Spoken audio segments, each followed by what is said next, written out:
Hello students, welcome to FA online classes. कैसे हैं आप सब? उम्मीद है आप सब खैरियत से होंगे।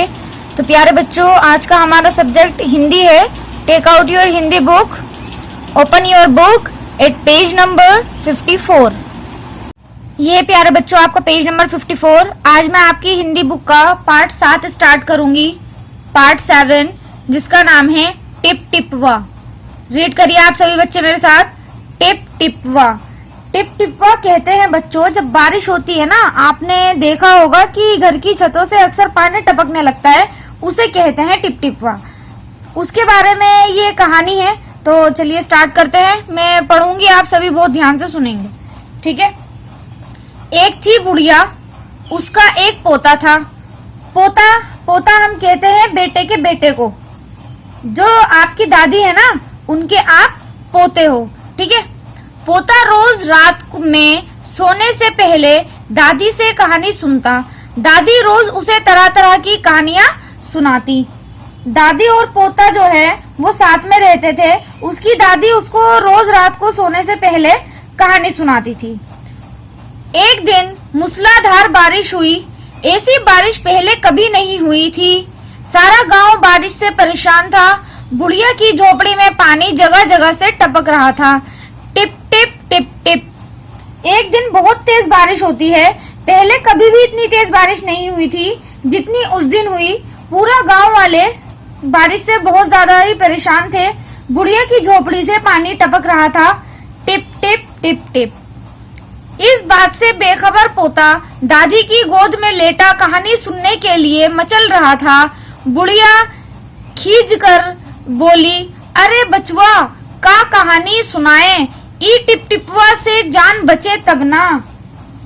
इस बात का पोते को कुछ नहीं पता था। वो हर दिन की तरह दादी की गोद में लेटा हुआ था और कहानी सुनने के लिए बहुत बेचैन था। बुढ़िया गुस्से से बोली, क्या मैं तुम्हें कहानी सुनाऊं? ये जो टिप टिपवा है, जो घर में बारिश हो रही है, घर टपक रहा है, उससे अगर पीछा छूटे जब ना। पोता उठकर बैठ गया।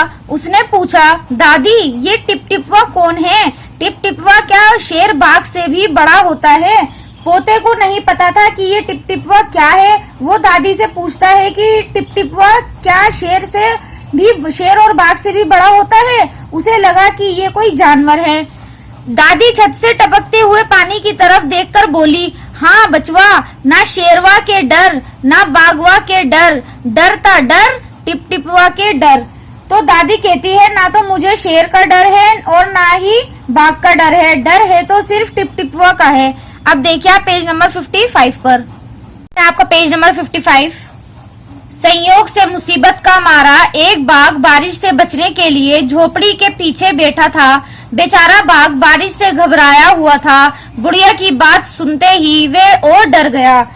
उस दिन एक बाघ बेचारा, वो भी परेशान था। उसके ऊपर भी लगातार बारिश हो रही थी, तो वो बारिश से बचने के लिए बुढ़िया की झोपड़ी के पीछे ही बैठा हुआ था।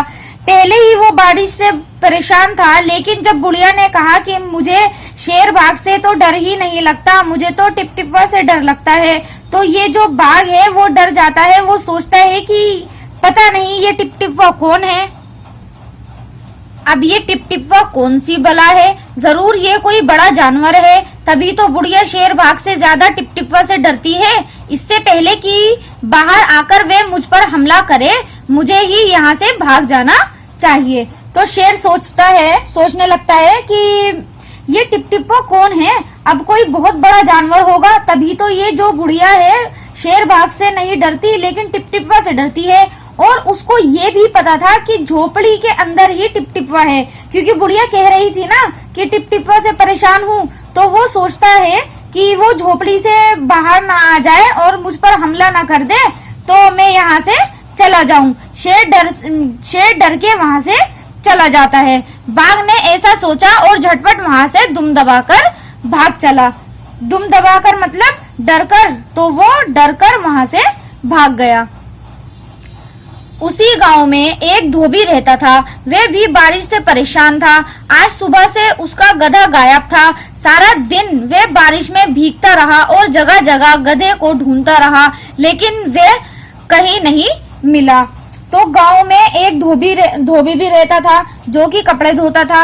उसके पास एक गधा था जो सुबह से गायब था, कहीं चला गया था, मिल नहीं रहा था। और वो बेचारा सारा दिन बारिश में भीगता रहा, गधे को ढूंढता रहा, लेकिन कहीं उसको गधा मिला ही नहीं था। धोबी की पत्नी बोली, जाकर गांव के पंडित जी से क्यों नहीं पूछते, वे बड़े ज्ञानी हैं, आगे पीछे सबके हाल की उन्हें खबर रहती है। तो धोबी की पत्नी कहती है कि जाकर पंडित जी से क्यों नहीं पूछते, वो बहुत ही ज्ञानी हैं, उन्हें बहुत ज्ञान है, वो बहुत होशियार हैं, उन्हें सबकी खबर रहती है, सबका पता रहता है, उन्हें जरूर पता होगा कि गधा कहाँ है। अब आइए आप पेज नंबर 56 पर। ये है आपका पेज नंबर 56। पत्नी की बात धोबी को जच गई। अपना मोटा लठ उठाकर वे पंडित जी के घर की तरफ चल पड़ा। उसने देखा कि पंडित जी घर में जमा बारिश का पानी उलीच कर फेंक रहे थे। पत्नी की बात जो है वो धोबी को पसंद आ गई। धोबी अपना मोटा सा लठ उठाकर यानी डंडा और चला जाता है पंडित जी से गधे के बारे में पूछने के लिए।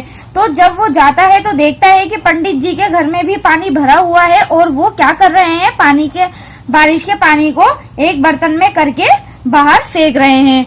धोबी ने बेसब्री से पूछा, बेसब्री मतलब होता है सब्र, जब इंसान अपना खो देता है तो उसे कहते हैं बेसब्री, ठीक है। धोबी ने बेसब्री से पूछा, महाराज मेरा गधा सुबह से नहीं मिल रहा है, जरा पोथी बाजकर बताइए तो वे कहाँ हैं।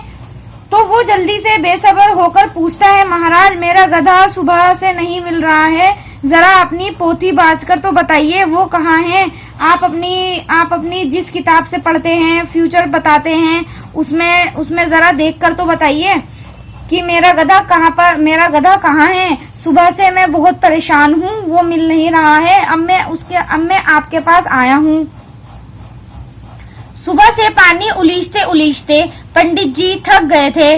धोबी की बात सुनी तो झुंझलाकर पड़े और बोले, मेरी पोथी में तेरे गधे का पता ठिकाना लिखा है क्या, जो आ गया पूछने? अरे जाकर ढूंढ उसे किसी गड़े पोखर में। तो क्या होता है, सुबह से घर का पानी निकालते पंडित जी जो है वो बहुत ही ज्यादा थक जाते हैं। जो झुलझुलाना मतलब यहाँ पर लिखा है ना आपका, झुझलाना मतलब परेशान होना। परेशान होते हैं और बोलते हैं कि मेरी पोथी में क्या एड्रेस लिखा है, पता लिखा है तेरे गधे का कि कहाँ पर है, वो पूछने आ गया मुझसे कि मेरा गधे के बारे में। जाकर ढूंढ उसे किसी गड्ढे या किसी तालाब में जाकर ढूंढ, कहीं गिर गया होगा, किसी तालाब में बैठा होगा। और पंडित जी लगे फिर पानी उलीचने। धोबी वहां से चल दिया। चलते चलते वे एक तालाब के पास पहुंचा। तालाब के किनारे ऊंची ऊंची घास उग रही थी। धोबी घास में गधे को ढूंढने लगा। किस्मत का मारा बेचारा बाघ टिपटिपुआ के डर से वही घास में छिपा बैठा था। धोबी को लगा कि बाघ ही उसका गधा है। उसने आव देखा न ताव और लगा बाघ पर मोटा लठ बरसाने। बेचारा बाघ इस अचानक हमले से एकदम घबरा गया। पहले ही अब क्या होता है, तो वो जो है पंडित जी के यहाँ से चल देता है। वो सोचता है कि शायद पंडित जी ने बोला है कि किसी तालाब या गड्ढे में ढूंढ लो, तो वो तालाब के पास चला जाता है। तालाब के किनारे बहुत ऊंची ऊंची घास उग रही होती है, तो वो वहीं घास के अंदर उसे ढूंढने लगता है। पहले ही बेचारा बाघ जो है वो टिपटिपा से डरा हुआ था। वो डर के मारे बेचारा घास के पीछे बैठ गया था। धोबी को लगा कि बाघ ही उसका गधा है। उसने ना इधर देखा ना उधर देखा, बिना सोचे समझे उसने बाघ को लठ से पीटना शुरू कर दिया। तो बाघ पर एकदम से हमला होता है तो वो डर जाता है। अब देखिए आप पेज नंबर 57 पर। यह है आपका पेज नंबर 57। बाघ ने मन ही मन सोचा, लगता है यही टिपटिपा है, आखिर इसने मुझे ढूंढ ही लिया। अब अपनी जान बचानी है तो ये जो कहे चुपचाप करते जाओ। तो बाघ को लगता है कि शायद यही टिपटिपा है और ये मुझे ढूंढते ढूंढते यहाँ तक आ गया है। अगर अब मुझे अपनी जान बचानी है तो ये जैसा कहे वैसा ही करते जाना है। अब आज तूने बहुत परेशान किया है, मार मार कर मैं तेरा कचूमर निकाल दूंगा। ऐसा कहकर धोबी ने बाघ का कान पकड़ा और उसे खींचता हुआ घर की तरफ चल दिया। बाघ बिना चू चपड़ किए भीगी बिल्ली बना धोबी के पीछे पीछे चल दिया। घर पहुंचकर धोबी ने बाघ को खूंटे से बांध दिया और सो गया। वो धोबी कहता है अपना गधा समझते हुए उसे कहता है कि आज तूने मुझे बहुत परेशान किया है, आज मैं तुझे बहुत मारूंगा। बाघ ने भी बिल्कुल कुछ नहीं किया। उसको लगा कि ये वो टिपटिपवा है, अगर मैंने कुछ कहा तो ये मुझे और मारेगा। बिना कुछ बोले वो भी चुपचाप जैसा वो कहता रहा वो उसके पीछे चलता रहा, भीगी बिल्ली बनकर। घर जाकर उसने उसको खूंटे से बांध दिया। खूंटा मतलब जिससे जानवरों को बांधते हैं। उसने उसको गधा समझकर बांध दिया और फिर जाकर सो गया। सुबह जब गांव वालों ने धोबी के घर के बाहर खूंटे से एक बाघ को बंधा देखा तो उनकी आंखें खुली की खुली रह गईं। खुली की खुली रह जाना मतलब हैरान हो जाना। तो सुबह जब गांव वाले देखते हैं कि जो धोबी है उसके खूंटे से बाघ जो है वो बंधा हुआ है। बाघ एक जंगली जानवर है बच्चों, आप उसको बांध ही नहीं सकते। तो सभी एकदम हैरान हो जाते हैं। तो ये थी प्यारे बच्चों आपकी कहानी।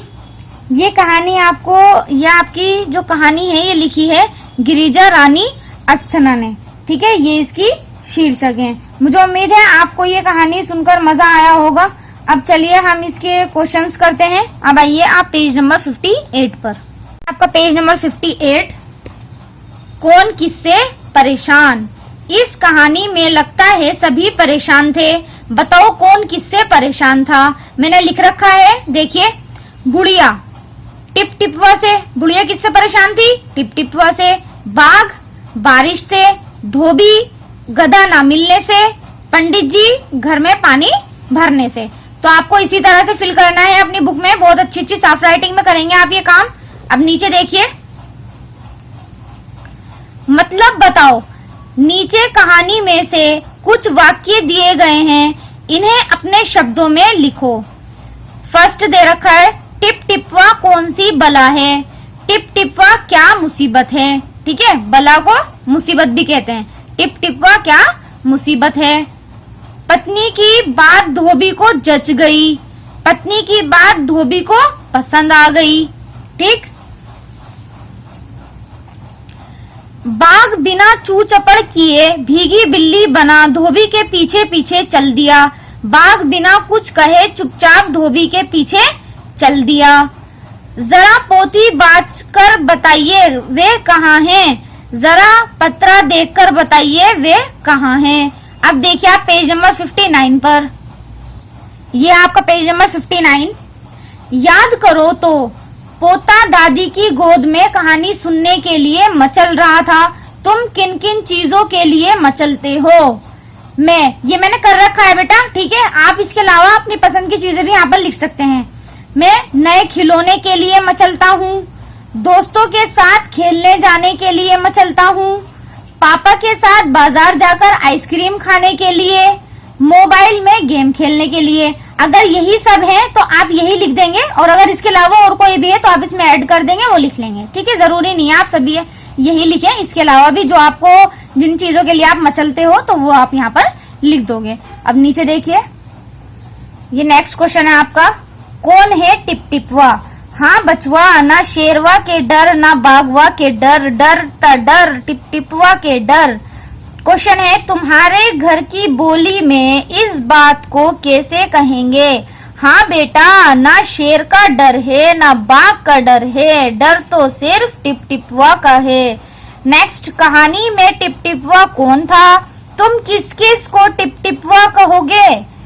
देखिए मैंने लिख रखा है प्यारे बच्चों, आपको सभी इस तरीके से लिखना है, बहुत अच्छे साफ साफ राइटिंग में। आंसर है, कहानी में टिप टिपवा बुढ़िया की झोपड़ी से बारिश का टपकता हुआ पानी था। मैं नल से टपकता हुआ पानी को और गीले कपड़ों से टपकते पानी को टिप टिपवा कहूंगी। अब आइए आप पेज नंबर 60 पर। ये है आपका पेज नंबर 60। इसमें हमारा क्वेश्चन है, तरह तरह की आवाजें। पानी के टपकने की टिप टिप टिप टिप आवाज आ रही थी। सोचो और लिखो ये आवाजें कब सुनाई पड़ती हैं। खर खर खर्राटों की आवाज, भिन भिन मक्खी की आवाज, ठक ठक लकड़ी पर कील ठोकने पर, चर चर कपड़ा फाड़ने पर, भग भग इंजन की आवाज, तड़ तड़ बारिश की बूंदे टीन की छत पर गिरते समय। अब देखिए आप पेज नंबर 61 पर। यह है आपका पेज नंबर 61। खूटा, धोबी ने बाघ को खूटे से बांध दिया। सोचो और बताओ खूटे से क्या क्या बांधा जाता है। गाय, भैंस, बकरी, गधा, घोड़ा, ऊंट आदि। ठीक है, इसके अलावा भी अगर आपको और कोई पता हो तो आप यहाँ पर उनका नाम लिख सकते हैं। ठीक है, नीचे देखिए, एक से ज्यादा, एक कहानी सभी कहानियां, एक तितली कई तितलियां, एक बकरी 10 बकरियां। आपने देख रहे होंगे प्यारे बच्चों के यहाँ पर जो है बड़ी ई की मात्रा लग रही है, तितली। ठीक है, यहाँ तो छोटी ई की है तो यहाँ भी छोटी ई की है, लेकिन जब ये एक से ज्यादा हो रही है तो ला पे बड़ी ई की मात्रा ना होके यहाँ पर छोटी ई की मात्रा लग रही है, तितलियां। ऐसे यहाँ पर देखिए, एक बकरी तो यहाँ पर बड़ी ई की मात्रा है। ठीक है, और जब ये एक से ज्यादा हो रही है, 10 हो रही है, तो यहाँ पर ये छोटी ई की मात्रा लग गई। ठीक है, बकरियां, एक चूड़ी ढेरों चूड़ियां, यहाँ भी वही देखिए, बड़ी ई की मात्रा और यहाँ पे छोटी ई की मात्रा, एक से ज्यादा। ठीक है, एक खिड़की 4 खिड़कियां। ठीक है प्यारे बच्चों, मुझे उम्मीद है आपको ये सारा पार्ट अच्छे से समझ आ गया होगा। जो काम मैंने आपको कराया है वो भी आपको बहुत अच्छे से समझ आ गया होगा। मुझे उम्मीद है आप इसको अपनी बुक में साफ साफ अच्छी अच्छी राइटिंग में कर लेंगे। तो प्यारे बच्चों, अब हम अपना शब्द अर्थ देखते हैं इसके, तो वो आपको अपनी कॉपी में करना है। तो सभी बच्चे अपनी नोटबुक निकाल लीजिए, take out your Hindi notebook. ये देखिए प्यारे बच्चों, ये है आपके शब्द अर्थ पार्ट 7 टिप टिपवा। इस तरीके से ये आपको अपनी नोटबुक में ये काम करना है। शब्द अर्थ, मूसलाधार बहुत तेज, मुसीबत कष्ट परेशानी, धोबी कपड़े धोने वाला, पोथी बाचकर पतरा देखकर, किस्मत भाग्य, खूटे जानवर बांधने के लिए लकड़ी जमीन में गड़ी हुई। तो ये थे आपके शब्द अर्थ। ये काम आपको अपनी नोटबुक में करना है हिंदी की। तो प्यारे बच्चों, मुझे उम्मीद है आपको सारी चीजें अच्छे से समझ आ गई होंगी। आज के लिए इतना ही, फिर इंशाल्लाह एक नई वीडियो के साथ मैं आपके सामने हाजिर होंगी। जब तक के लिए अल्लाह हाफिज।